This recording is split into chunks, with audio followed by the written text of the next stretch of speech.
Kishoreganj তাড়াইলে professor doctor colonel জিহাদ খানের পরিচালনায় ফ্রি মেডিকেল ক্যাম্প অনুষ্ঠিত। বিস্তারিত দেখুন হুমায়ুন রশিদ জুয়েলের প্রতিবেদনে। তাড়াইলে জামাতে ইসলামীর উদ্যোগে ফ্রি মেডিকেল ক্যাম্প ডাক্তার জিহাদ খান মানব সেবা। কিশোরগঞ্জের তাড়াইল উপজেলাধীন ৪ নং জাওয়ার ইউনিয়নের বুড়গাঁও মোহাম্মদিয়া দারুস সালাম মাদ্রাসা প্রাঙ্গণে অনুষ্ঠিত হয়েছে বাংলাদেশ জামাতে ইসলামী আয়োজিত ফ্রি মেডিকেল ক্যাম্প। শনিবার সকাল ৯টা থেকে বেলা ১টা পর্যন্ত চলা এই ক্যাম্পে ঘিরে এলাকা জুড়ে ছিল উৎসবমুখর পরিবেশ ও আগত রোগীদের ভিড়। মেডিকেল ক্যাম্পে সেবা প্রদান করেন কিশোরগঞ্জ ৩ করিমগঞ্জ তাড়াইল আসনের দাঁড়িপাল্লা প্রতীকের এমপি পদপ্রার্থী প্রফেসর কর্নেল অবসরপ্রাপ্ত ডাক্তার জিহাদ খান এবং তার সঙ্গে থাকা অভিজ্ঞ মেডিকেল টিম। মানুষের চিকিৎসা সেবা প্রাপ্তির অধিকার প্রাধান্য দিয়ে গরিব অসহায় মানুষের মাঝে তিনি হাতে রোগীদের পরীক্ষা নিরীক্ষা করেন ও পরামর্শ দেন। সর্বোচ্চ চেষ্টা করে যাচ্ছেন। আমরা আপনাদের মাধ্যমে এলাকাবাসী সকলের কাছে দোয়া এবং সাহায্য কামনা করব, আমরা যেন এই সমস্ত সেবামূলক কার্যক্রমগুলি পরিচালিত করতে পারি, অব্যাহত রাখতে পারি, সেই আশাবাদ ব্যক্ত করছি। ধন্যবাদ। আমার আলহামদুলিল্লাহ যে আমাকে ক্লান্তি স্পর্শ করে না। এটার পিছনে কারণ হচ্ছে যে আমি মরালি মোটিভেটেড, আমি যে একটা নৈতিক আমার মধ্যে স্পিরিট কাজ করে, সেটা আমাকে উৎসাহ যোগায়। আমার শারীরিক অক্ষমতা তো অবশ্যই কিছু না কিছু থাকে, তারপরে এটাকে আমি ওভারকাম করে কাজ করতে পারি। আমি মনে করি যে আল্লাহ আমাকে যে যোগ্যতা দিয়েছেন, যে সুযোগ দিয়েছেন, যতদিন আমি সুস্থ আছি মানবতার কল্যাণে আমি কাজ করে যাব। এই জন্য আমি সারাদিন কাজ করি।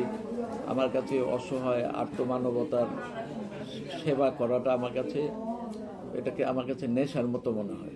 যদিও ডাক্তারি আমার পেশা, কিন্তু আমি চিকিৎসা সেবা দেওয়া মানুষের উপকারে লাগাটা আমার কাছে নেশার মতো মনে হয়। আমি মনে করি এক সময় আমার স্ট্রোক করবে, হার্ট অ্যাটাক হবে, অথবা ক্যান্সার হবে, এইসব কারণে তো মানুষ মারা যায়। যতদিন এই রোগগুলো না হয়েছে ততদিন যেন আমি ম্যাক্সিমাম সেবা দিতে পারি মানুষকে। এবং এটার পিছনে আমার একটা মোটিভ কাজ করে যে আল্লাহ সুবহানাহু ওয়া তাআলা কিয়ামতের দিন বলবেন যে হে বনি আদম, আমি অসুস্থ ছিলাম, তুমি আমার সেবা করো নাই। তখন মানুষ বলবে হে পরওয়ারদিগার, আপনি বিশ্ব ব্রহ্মাণ্ডের মালিক, আপনাকে কিভাবে আমরা সেবা করব? তখন মহান আল্লাহ বলবেন যে তুমি কি জানতে না যে তোমার পাশে অসুস্থ রোগীটা ছিল, তার যদি তুমি সেবা করতে তাহলে তো তুমি আমাকে পেতে। কাজে এই যে সেবার মাধ্যমে আল্লাহকে পাওয়া, এটি হচ্ছে আমার ব্রত।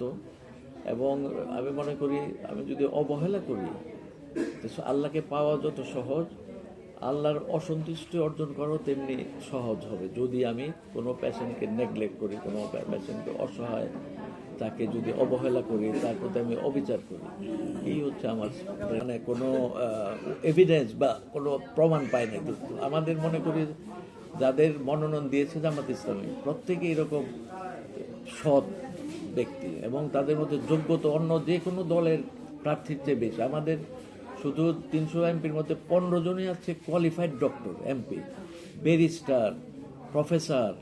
এই ধরনের আমাদের এখানে অধিকাংশ হচ্ছে অত্যন্ত দুনিয়ার দিক থেকেও যোগ্যতা সম্পন্ন এবং সবাই প্রায় একটা অ্যাডমিনিস্ট্রেশন চালাইছে। এই যে আমার ভাই পাশে বসা হাবিব ভাই, পুরা তাড়াইল উপজেলার যে একটা সংগঠন চালানো, এটা সোজা কথা না। ৫টা লোককে আপনার মতাদর্শে আনা কঠিন, কিন্তু উনি এই রাত দিন এই কাজ করছে। এখন ওনাকে যদি একটা দায়িত্ব দেওয়া হয়, যেহেতু উনি এই সব কাজ করে অভ্যস্ত, কিন্তু ওনার জন্য এটা চালানো কোনো ব্যাপারই না, খুব ভালোভাবে চালাতে পারে। কিন্তু ৯.৫ বছর দেশের বাইরে ছিলাম, আমাকেও অফার দেওয়া হয়েছিল আমি যেন ওখানে থেকে যাই। বলছে তুমি কত টাকা বেতনে চাকরি করো বাংলাদেশে? খুবই কম, ওদের তুলনায় অনেক কম। বলে আমাদের এখানে ভালো একটা স্যালারি দিও, তুমি এখানে থেকে যাও। আমি কিন্তু থাকি নাই, দেশের টানে চলে আসছি যে না, আমি আমার জনসাধারণের জন্য, আমি দেশে অনেক বিদেশে অনেক আরামে থাকা খাওয়া যায়, কিন্তু আমি এর মধ্যে কোনো তৃপ্তি খুঁজে পাই না। আমি মানুষের জন্য করব, মানুষের উপকার করব, মানুষ খুশি হবে, আমার জন্য দোয়া করবে, এটা আমি একটু কম খেলাম, কম করলাম, এতে যে আমার স্যাটিসফ্যাকশন, আমি বাইরে বিদেশে আমেরিকা ইংল্যান্ডে বসে বসে নিজে খাইলাম, ইয়ে করে তৃপ্তিগুলোর মধ্যে কোনো তৃপ্তি পাই। এই জন্য আমি এমন একজন সেবক, আমি নেতাও হতে চাই না, আমি সেবক হতে চাই যাকে আপনারা সবসময় পাবেন, সুখের দিনও পাবেন, বিপদের দিনও পাবেন। এমন হবে না যে বিপদের দিন আমার ছেড়ে চলে গেছি আপনাদের আর শুধু সুখের দিনে আসলাম, সেরকমও হবে না, আমাকে সবসময় পাবেন। আরেকটা জিনিস অনেকে প্রশ্ন করে যে এমপি হলে আপনি ডাক্তারি করবেন কেন? আমি অবশ্যই পার্টি আছে যাদেরকে 1 কোটি টাকা 5 কোটি টাকা দিলে সাথে সাথে তারা বিক্রি হয়ে যায়। আর জামাত থেকে যার জীবন আত্মাহুতি দিয়ে দিল আপসের প্রশ্নে, কাজে তাদেরকে তো টাকা দিয়েও কেনা যাবে না, জীবন দিয়েও কেনা যাবে না। এই জন্য আমরা সবসময় ঐক্যের পক্ষে সবসময় আহ্বান জানাই দরকার, কারণ যতদিন এই দলগুলা ঐক্য না হবে, ইসলাম 90% উপর মুসলমান, কিন্তু আমরা অনেক বিভক্ত, একজন আরেকজনের ভিতরে কাদা ছোড়াছড়ি করি।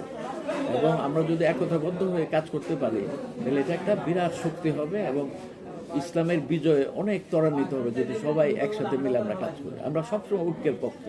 জি স্যার, ধন্যবাদ।